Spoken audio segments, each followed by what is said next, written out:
Hello साथीहरू, यो चाहिँ हाम्रो 31st नाइटको वेट गरेको चाहिँ भिडियो मैले हजुरलाई देखाउन जाँदैछु।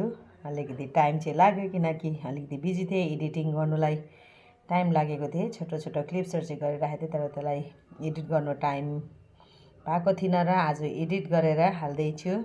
हेर्नुहोस्, यहाँ चाहिँ हामी एकदमै बनाउनुमा तयारी हो।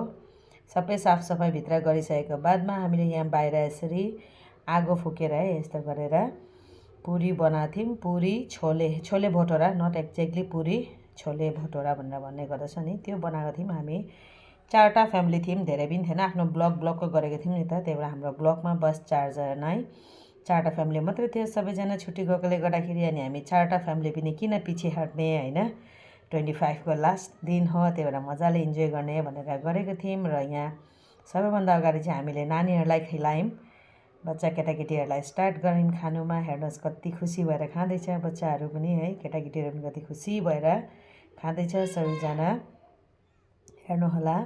त्यसको बादमा बारी आयो जेन्ट्सहरूको। गरम गरम तल्दै खानु पर्दाखेरि चाहिँ टेस्ट हुन्छ नि त भटोरा चाहिँ, त्यही भएर गरम गरम बनाउँदै उहाँहरू खानुहुँदै थियो, हामी चाहिँ गरम गरम ल्याउँदै दिँदै थियौँ बनाउँदै है। तातो तातो एउटा साइडमा आगो पनि फुकेर राखेको थियौँ, जाडो धेरै थियो, आगो ताप्दै अनि यसरी जेन्ट्सहरूलाई दिँदै थियौँ है। म्युजिक सिस्टम पनि बजिरहेको थियो, तर म्युजिक लगायो भने कपिराइट लाग्नेको डर है साथीहरू, त्यही भएर म्युजिक लगाएको छैन। यसरी जेन्ट्सहरूलाई दिएको बादमा चाहिँ त्यहाँदेखि बारी आउँछ लेडिसहरूको, हुन्छ नि त होइन। लेडिसहरू चाहिँ हमेसा घरमा होस् बाहिर होस् पछि नै हुन्छ नि त, तर यहाँ हामी 4जना लेडिसै थियौँ है। 4जना लेडिस भएर नै बनाएको हो नि त, अनि 4जना यसरी धमाधम खाँदै थियौँ। कहिलेकाहीँ यसरी भेला भएर खानु पनि एउटा राम्रो लाग्दछ कि, सधैँ आफ्नै घरमा मात्रै खाइराखेको हुन्छ होइन, तर त्यो सेम चिजलाई पनि यसरी ग्यादरिङ गरेर खाँदा चाहिँ एउटा अलग्गै मजा आउँदो रहेछ। त्यसको बादमा यहाँ चाहिँ हामीले खाएको पचाउँदैछौँ साथीहरू, किनकि राति उँधो 10:30तिर खाएको थियौँ, अनि त्यो त पचाउनु पऱ्यो होइन त, डाइजेस्ट गराउनु पऱ्यो। त्यही भएर यसो हल्लिएर यहाँनिर यसरी डाइजेस्ट गराइदिएको थियौँ। उहाँलाई चाहिँ जाडो लागेको छ, दिदीलाई चाहिँ तानी ल्याएर उफ्रिनु पठाएको, त्यो दिदीलाई पनि। 4जना एकछिन यसरी उफ्रियौँ, मस्ती गऱ्यौँ है हामी।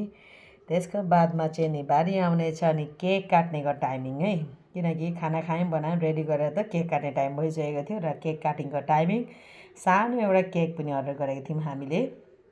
हेर्नुहोस् यसरी सबैजना राउन्ड भएर है केकको टाइमर सेट गरेर वेट गर्दै थियौँ, टाइमिङ है, टाइमिङ वेट गर्दै थियौँ हामी सबैजना भएर।